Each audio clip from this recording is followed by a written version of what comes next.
अब दिन बड़े होते जा रहे थे और गर्मियों का मौसम भी आ चुका था।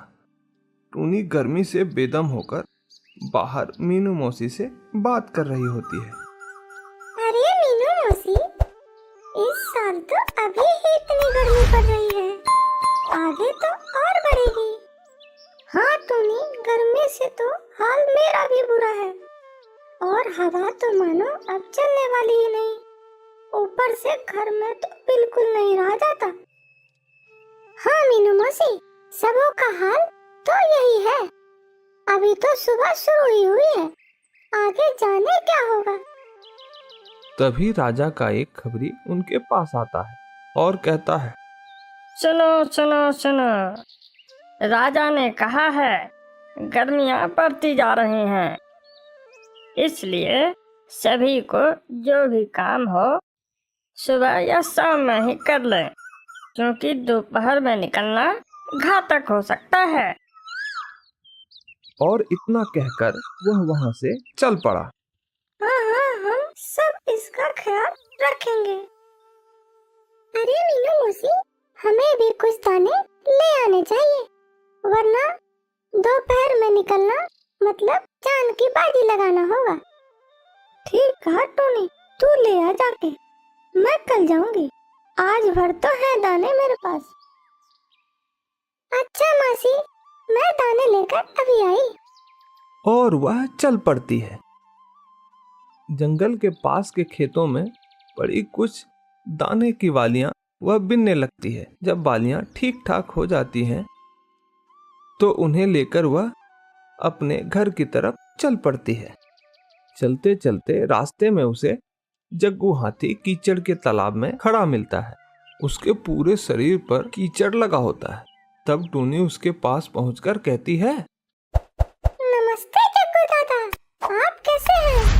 अरे टूनी, मैं बढ़िया हूँ, तुम बताओ तुम कैसी हो? दादा, इतनी गर्मी शुरू हो गई है कि इधर उधर जाना मुश्किल है। हाँ हाँ, ये तो सही कह रही हो, तभी तो मैं रोज सुबह यहाँ आ जाया करता हूँ। कीचड़ से नहाकर मुझे बहुत आराम मिलता है और गर्मी और कीड़ों से काफी राहत मिलती है। दादा, कीचड़ से गर्मी नहीं लगती क्या? अरे नहीं, बिल्कुल नहीं, बल्कि इससे तो ठंडक मिलती है मुझे। अच्छा, ये बात है। अच्छा दादा, अब मैं चलती हूँ, धूप निकलने से पहले घर पहुँच जाऊँ। हाँ हाँ जाओ, मैं तो अभी थोड़ी देर यहीं रहूंगा। टूनी चल पड़ती है। घर पहुंचकर वह यह बात मीनू मौसी को बताती है। अरे टूनी, जग्गू हाथी है और हम चिड़िया, अगर हम कीचड़ अपने शरीर पर मलेंगे तो उड़ भी नहीं पाएंगे।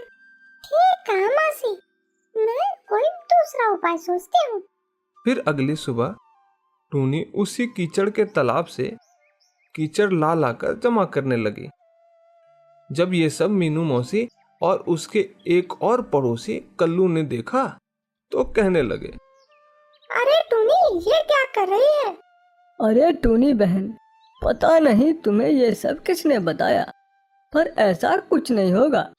गर्मी है तो गर्मी लगेगी ही, पर करो जो तुम्हारे मन में है, बाद में हमारी ही बातें सच होंगी।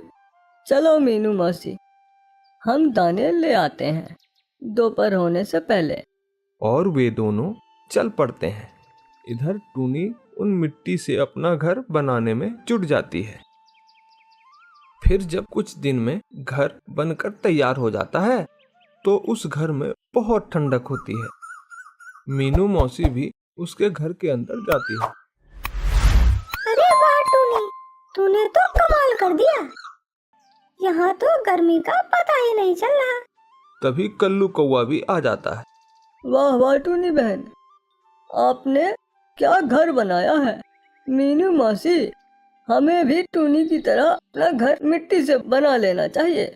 देखो तो गर्मी है कि नहीं, यहाँ तो पता ही नहीं चल रहा।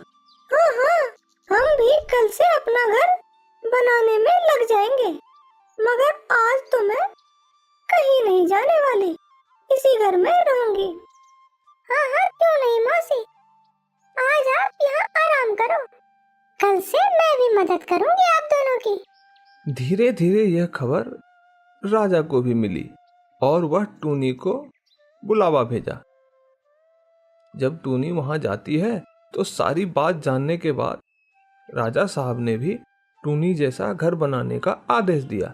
जब घर बन गया तो राजा साहब ने देखा कि वाकई इस घर में उन्हें गर्मी का एहसास ही नहीं हो रहा। वो बहुत खुश हुए और सभी चिड़ियों को बुलाकर टूनी को शाबाशी दी और उसे पुरस्कार भी दिया। इस तरह टूनी ने अपने दिमाग से गर्मी